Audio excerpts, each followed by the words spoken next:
조 바이든 대통령이 행정명령에 사인을 했고요. 그 내용을 발표를 했습니다. 그런데 그 내용을 보면 말입니다. 저는 가히 충격적이라고 생각을 합니다. 예. 단어의 선택도 그렇고요. 그 단어를 이루고 있는 내용까지 와우, 뭐 이 정도까지야? 그렇게 생각할 정도로 충격적인 내용이 담겨져 있습니다. 어떤 내용이냐? 여러분 이거 한번 보세요. 예. 행정명령의 핵심 내용이라고 생각하시면 됩니다. 미국의 돈으로 중국이 군사 역량을 키우는 위협에 대처하기 위해서 국가 비상사태를 선포한다. 이렇게 이야기했습니다. 굉장히 강력하죠. 예.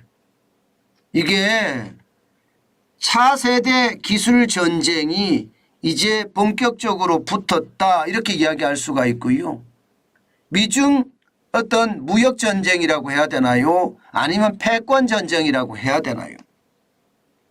총뿌리만 겨누지 않았지 이것은 뭐 패권 전쟁이라고 해도 과언이 아닐 겁니다. 예. 바로 그 전쟁이 점점 격화되고 있다는 것, 이거 여러분 아셔야 될 것 같습니다. 이 행정명령 안에는요, 쉽게 말하면 중국 기술이 국가안보의 위협, 미국이 돈을 줘서 중국이 기술을 개발하는데 그 기술이 미국 국가안보의 위협이 된다, 이 뜻이거든요. 예, 여기에 대해서는요 투자를 하지 말라는 거예요. 투자를 하지 마라. 미국 기업들이 하지 마라. 이런 얘기예요. 그럼 거기가 어디냐? 3대 축입니다. 예, 인공지능 분야, 반도체 분야, 양자 컴퓨터 분야입니다. 이제는 굉장히 노골적으로 중국이 중국에 대한 제재가 굉장히 강해지죠. 이렇게 되면 말입니다. 이제 옛날처럼 말입니다. 미국의 자본과 중국의 두뇌, 그리고 중국의 자원이 모여서 뭐 바이두라든가 뭐 하웨이라든가 알리바바라든가 이런 글로벌 대기업이 이제 나오지 않을 가능성도 커졌습니다. 그만큼 말입니다.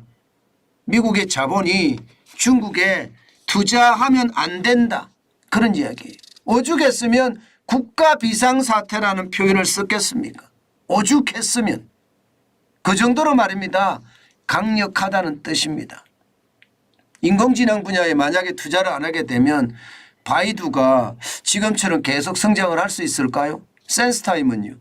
DJI는요. 아이플라이텍은요. 반도체도 마찬가지입니다. 예, SMIC라고 하는 스믹, YMTC 양저텔레콤, 그리고 하이실리콘, 여기도 마찬가지야. 이게 전부 다 반도체 회사들죠.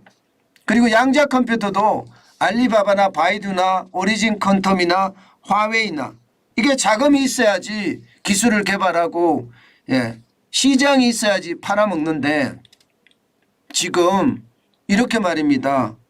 행정명령, 투자 금지에 대한 행정명령을 발표함으로 해서 말입니다. 중국의 기술이 과거처럼 말입니다. 일치월장하는 그런 일은 없을 가능성이 굉장히 커지겠다, 이런 생각입니다. 오죽했으면 여러분 투자 제한에 대한 행정명령이 발표되고 나서요.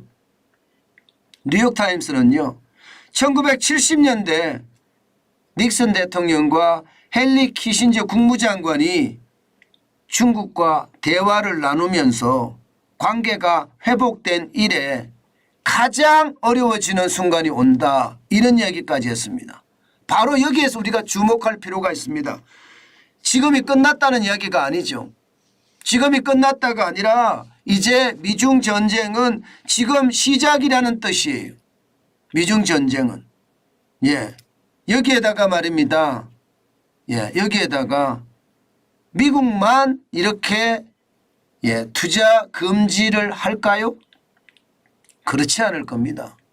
미국이 투자를 하지 않으면요, 미국과 관련된 우방들, 예를 들어 서방의 여러 나라들 있잖아요. 영국부터 시작해서 유럽연합, 여기에다가 대만, 일본, 심지어 대한민국까지도 투자가 아마 하지 않을 거고요. 만약에 하게 되면 미국이 눈치를 주겠죠. 게다가 요구할 수도 있을 겁니다.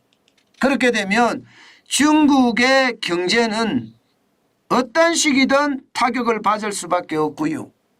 이것이 말입니다. 결국 기술의 디커플링, 중국과 미국은 다르다는 거죠. 디커플링은 완전히 다르게 하겠다는 거예요.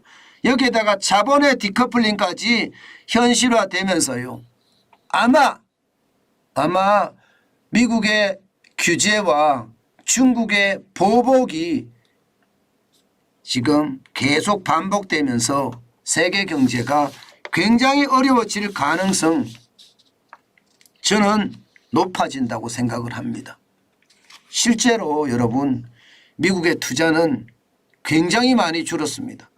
중국에 대한 투자는 2022년만 하더라도 75.7%가 줄어들었죠. 2021년에 289억 2천만 달러가 2022년에는요 70억 2천만 달러로 굉장한 빠른 속도로 줄었습니다.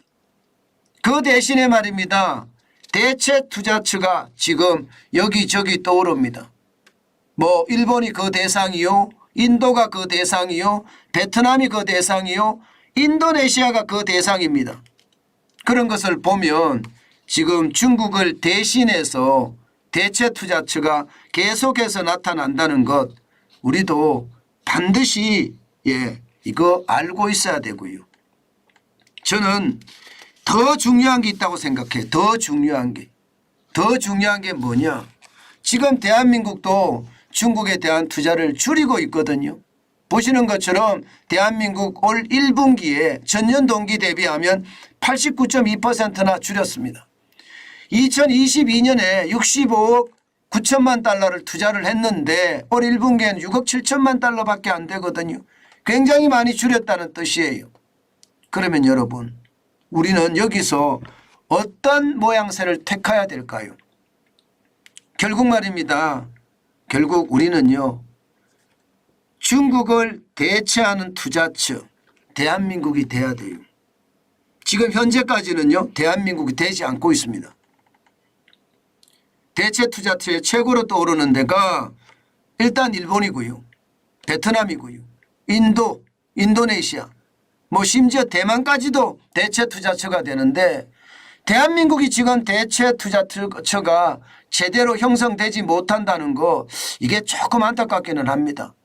물론 외국인 직접 투자가 사상 최대라고 하지만 규모 면에서 보면 일본이나 대만이나 혹은 베트남이나 인도보다는 훨씬 나게 적습니다. 바로 이 부분을 우리가 어떻게 할 것인가 아마 고민을 굉장히 많이 해야 된다, 이렇게 생각을 하고요. 특히 말입니다. 특히 제가 만약에 산업통상부 장관이라면요, 지금 그 어느 때보다 지금 첨단 기술이라고 이야기하는 투자, AI라든가 AI 보안이라든가 차세대 반도체라든가 여기에다가 말입니다, 양자 컴퓨터라든가 이런 데 대한 스타트업을 많이 만들어내면서 투자를 더 많이 이끌어내는 그런 사태로까지 저는 가야 된다고 생각을 합니다. 지금처럼 이렇게 지지부진하면요, 결국은 말입니다, 인도가 다 가져갈 거예요. 아니면 첨단 기술은 일본이 다 가져갈 겁니다. 저는 미국이 국가 비상사태를 선포를 했다면 그 비상사태를 선포를 한 것, 우리는 반드시 대체 투자처가 돼야 된다는 거, 저는 중요하게 생각합니다. 더 중요한 것은요, 지금 중국은 앞으로 더 어려워질 거예요. 이것도 반드시 생각을 해야 됩니다.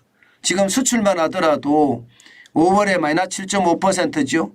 6월에 마이너스 12.4%입니다. 7월에 마이너스 14.5%예요. 중국도 살려고 발버둥을 치겠죠.